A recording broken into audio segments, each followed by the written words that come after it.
No, this is not an April Fool's Day joke. I know that's kind of the thing on April 1st every year. There's always the fake, tongue-in-cheek announcements from all types of companies in the world on April Fool's Day. Like, oh, hey, yeah, Nintendo has announced that Mario is going to be a playable character in GTA 6. But no, this one is actually real. And if you are familiar with Discord and their policy of sorts on advertisements in the past, you will know how shocking this really is. Now, Discord launched in 2015. And ever since its launch about 8 or 9 years ago, it has, well, apart from being the biggest, most popular way to communicate while playing video games in the world, it has always historically made its stance very clear on advertisements. No, they do not want them in their platform, period. But now, apparently, they are now going down this path of advertisements. Now, this whole story is kind of weird. Apparently, this was talked about, or I guess announced behind closed doors on March 7th. That was about a month ago. But now today, this has exploded in news. It is now public knowledge that they are going to have advertisements. Apparently they are going to be geared towards video games, or specifically video game creators are going to have ads on the Discord server. I suppose that obviously makes sense. I mean, it wouldn't really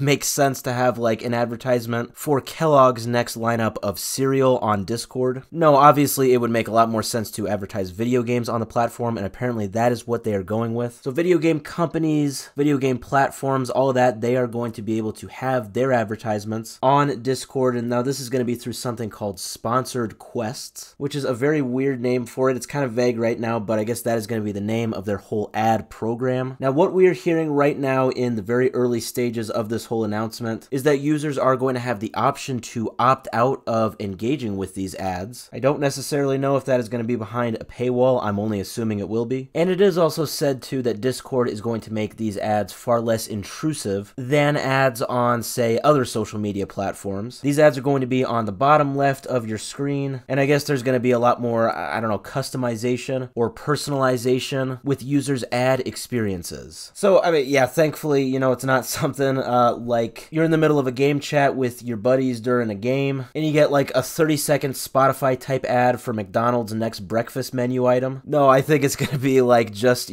stuff on the screen, or rather, kind of off to the side of the screen. So thankfully, it's going to be a lot less intrusive than probably what it could be. But speaking of that, a lot of people are now saying that this is kind of going down a slippery slope for Discord, because in the past, they were entirely against ads, and now they are for ads, all in the name of, that sweet, sweet revenue, that sweet profit. And while it seems like these ads are going to be, not very intrusive right now, yeah, people are saying this is, a dangerous road to go down, and it could get a lot worse as the years go on. Yeah, obviously, this is Discord exploring a lot of different revenue streams. I am kind of curious exactly how Discord has made money in the past, up until now, if they have not used advertisements at all. To my knowledge, the whole app, the whole experience is free, so I don't know how they go away with getting a revenue at the end of the day without ads, but clearly they are successful, they are very popular, they are apparently the 30th most visited website in the world. It looks like in the year 2020, they had a $130 million revenue that year. Obviously, a lot of that could be because of COVID, but yeah, overall, they are clearly a very successful and, well, obviously a very profitable application and online service. But it would seem now, to the dismay of a lot of their fans, they have left their anti-advertisement stance behind.